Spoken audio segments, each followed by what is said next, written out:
Baiklah, pada video kali ini kita akan membahas sifat koligatif larutan elektrolit ya. Larutan elektrolit adalah larutan yang jika di dalam air akan menghasilkan ion-ion. Dengan adanya ion tentu partikelnya akan lebih banyak. Maka akan membedakan antara larutan elektrolit sama non-elektrolit. Jadi untuk membedakan sifat koligatif larutan elektrolit dan non-elektrolit, makalah digunakan tambahan rumus I sama dengan 1 ditambah N kurang 1 dikali alfa.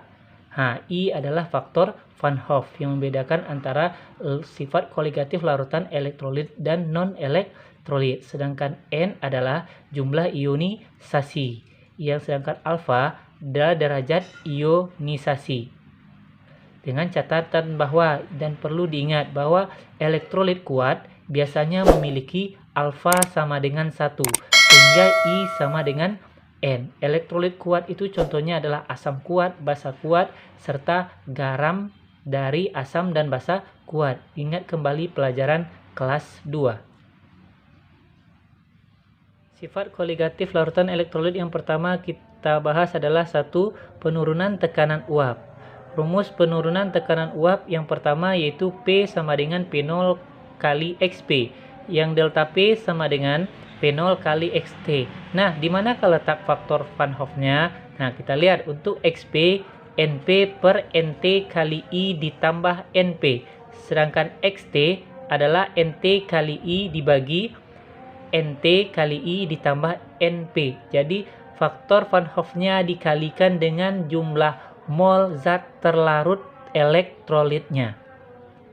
Yang kedua, kenaikan titik didih atau delta TB.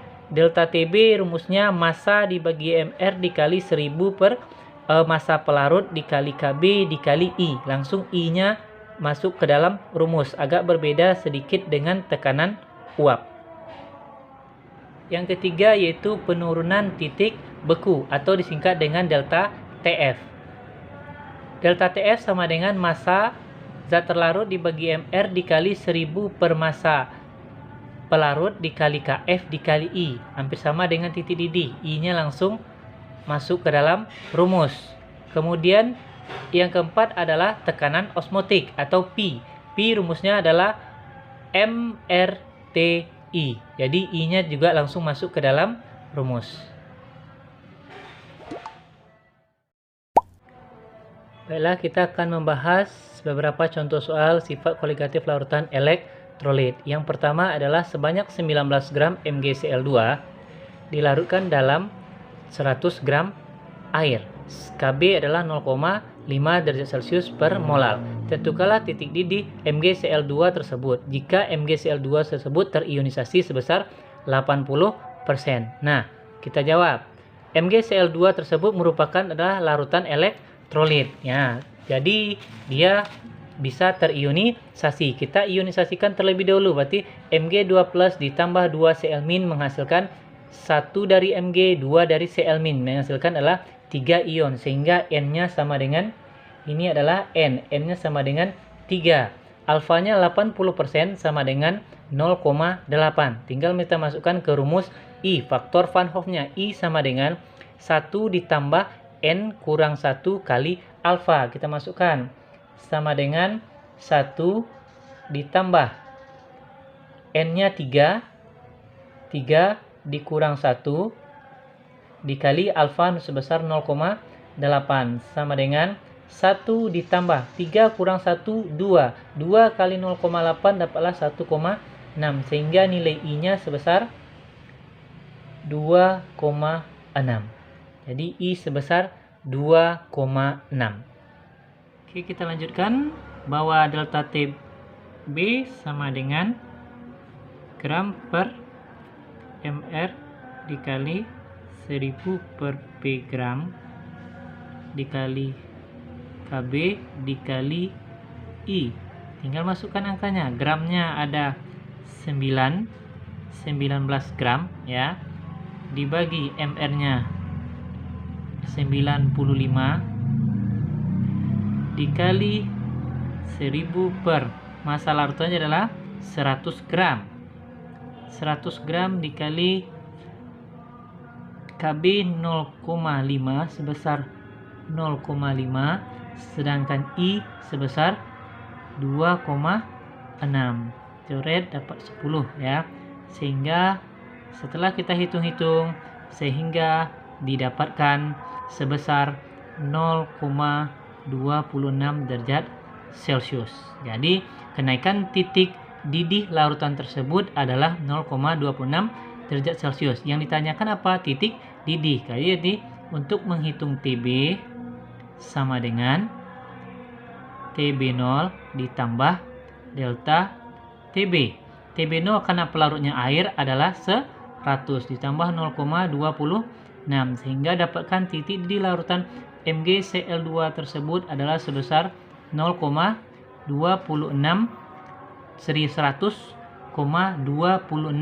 derajat Celcius. Oke, kita masuk contoh yang kedua. Sebanyak 5 gram larutan CaCO3 Mr100 dilarutkan dalam 200 gram 50 gram air sehingga membeku pada suhu min 576 derajat Celcius. Kf air adalah 1,8. Tentukanlah derajat ionisasi dari larutan CaCO3 tersebut. Nah, CaCO3 karena dia larutan elektrolit, maka kita ionisasikan terlebih dulu. Berarti CaCO3 diionisasikan menjadi Ca2+ tambah CO3 2-, sehingga jumlah ionisasinya 1 dari Ca2+, 1 dari CO3 2- menjadi 2 ion. Berarti N sama dengannya adalah 2. Nah, kita jawab karena ini ditanya titik beku, sudah diketahui titik beku, maka rumusnya adalah delta TF sama dengan massa dibagi MR kali 1000 per massa pelarut dikali Kf dikali I. Delta TF sudah ketahui adalah min, titik bekunya min 0,576. Jadi kalau delta TF-nya 0,576 sama dengan, tidak pakai min lagi karena dikurangi dengan 0. Gramnya masanya berapa? 5 gram. 5 gram sedangkan MR-nya adalah sebesar 100 dikali 1000 yang dilarutkan dalam 250 gram. Yang dilarutkan dalam 250 gram. Kemudian Kf 1,88 dikali I. Nah, I. Jadi kita belum tahu nilai I-nya berapa. N-nya baru hanya N-nya saja. Nah, sehingga kita dapatkan, coret, dapat 4. Ini 4 dengan 100 dapat 25. 5 dengan 25 dapat 5. Sehingga nilai I sama dengan, berarti 0,576 dikali 5 dibagi 1,8. Sehingga didapatkan nilai I sebesar 1,6. Sehingga dapatkan nilai I sebesar 1,6. Baru nilai I. Yang ditanya adalah derajat ionisasi. Derajat ionisasi lambangnya adalah alfa. Lambangnya alfa. Nah, tinggal kita masukkan ke dalam rumus I. Ingat rumus I sama dengan 1 ditambah N kurang 1 dikali alfa. I-nya sebesar 1,6 sama dengan 1 ditambah N-nya berapa? N-nya 2 ion. Berarti 2 dikurang 1 kali alfa. Kita masukkan 1 pindah ruas, berarti 1,6 dikurang 1 sama dengan 2 kurang 1, 1. 1 kali alfa, 1 alfa, 1 alfa. Jadi sama dengan alfa. Alfa sama dengan 1,6 dikurang 1 dapatlah 0,6. Jadi alfa untuk larutan CaCO3 adalah sebesar 0,6. Artinya sama dengan 60%.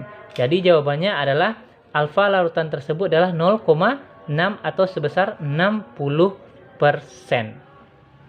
Contoh ketiga yaitu tekanan uap murni air pada suhu 25 derajat Celcius adalah 25 cm Hg sebanyak 71 gram zat elektrolit Turner dilarutkan dalam 180 gram air sehingga tekanan uap larutan tersebut 21,7 cm Hg. Jika elektrolit tersebut terionisasi sempurna, tentukanlah MR zat tersebut. Nah, di sini ada kata-kata elektrolit Turner. Elektrolit Turner itu artinya adalah elektrolit yang memiliki 3 ion, berarti N sama dengan 3. Dan ada kata lagi terionisasi sempurna. Berarti terionisasi sempurna berarti dia menandakan dalam elektrolit kuat, berarti I sama dengan N, sehingga I-nya sama dengan 3. Nah, dan perlu diingat kalau tidak ada diketahui alfa dan tidak ditanyakan alfa, sehingga bisa dianggap elektrolit tersebut adalah elektrolit kuat, berarti I sama dengan N-nya. Lalu kita masukkan rumus P sama dengan P0 dikali XP. Nilai P adalah sebesar 21,7. Sedangkan nilai P0 sebesar 25 cm Hg dikali XP mol zat pelarut. Berarti 180 mR air 18 dibagi 180 per 18 ditambah 71 dibagi MR dikali I. I-nya berapa? 3. Sehingga kita dapatkan 21,7 dibagi 25 sama dengan, bukan dikurangi ya, tapi karena pindah ruas menjadi per.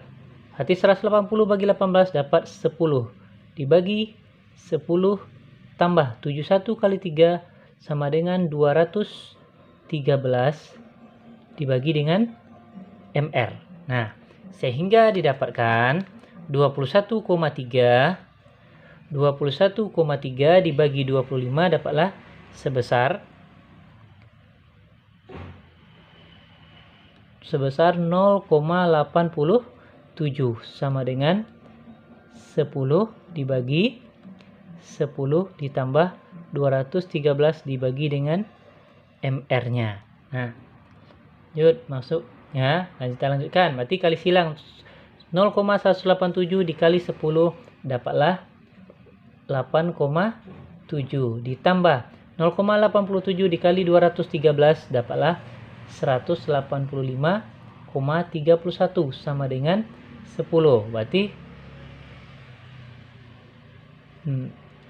185,31 dibagi MR sama dengan 10 dikurang, karena pindah ruas menjadi kurang 8,7. Dapatlah, sehingga MR sama dengan 185,31 dibagi 10 kurang 8,7 dapatlah 1,3. Sehingga didapatkan MR sebesar 142,5. Jadi MR zat tersebut adalah sebesar 142,5. Masuk kita soal yang terakhir, yaitu suatu larutan KCl sebanyak 200 ml isotonis dengan 9 gram glukosa MR180 yang larut dalam 500 gram air pada suhu 27 derajat Celcius. Tentukanlah massa KCl terlarut. Nah, di sini ada larutan KCl, di sini ada larutan glukosa. Nah, larutan KCl ada larutan glukosa.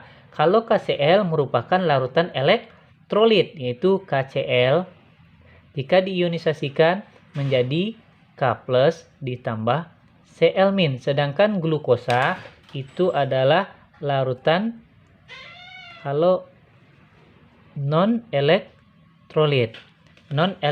Sehingga N sama dengan 2. Satu dari K+, satu dari Cl-.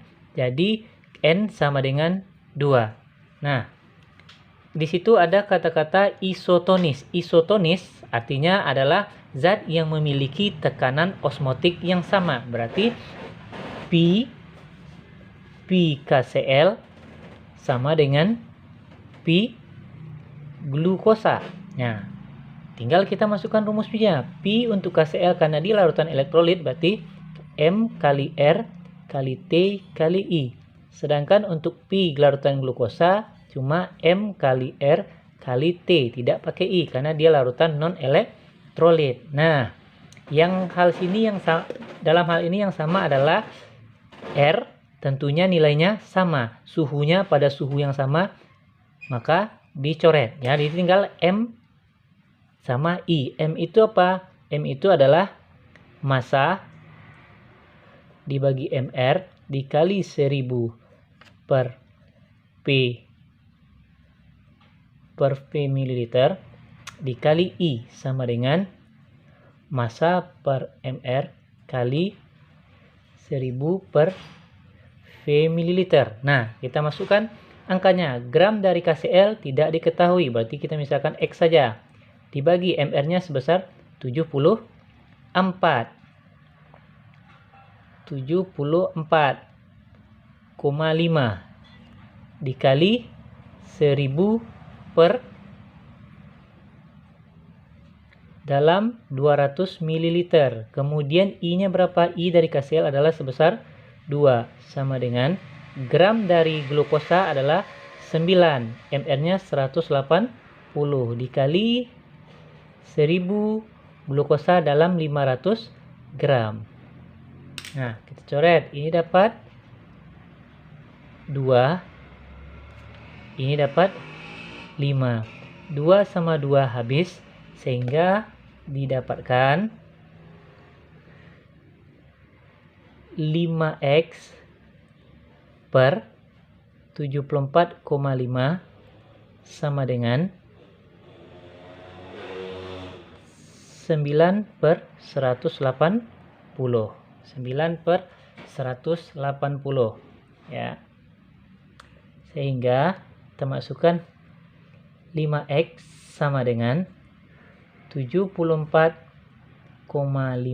dikali 9 dibagi 180. Ini dibagi 180 dibagi 9, ini 1, ini dapat 20. Kemudian sehingga X didapatkan setelah dihitung 74,5 dibagi 100 di 5 kali 20 100, berarti dibagi 100 sehingga dapatkan sebesar 0,745 gram. Jadi sebesar dari larutan KCl yang masih harus dilarutkan agar isotonis dengan larutan glukosa 9 gram adalah sebesar 0,745 gram.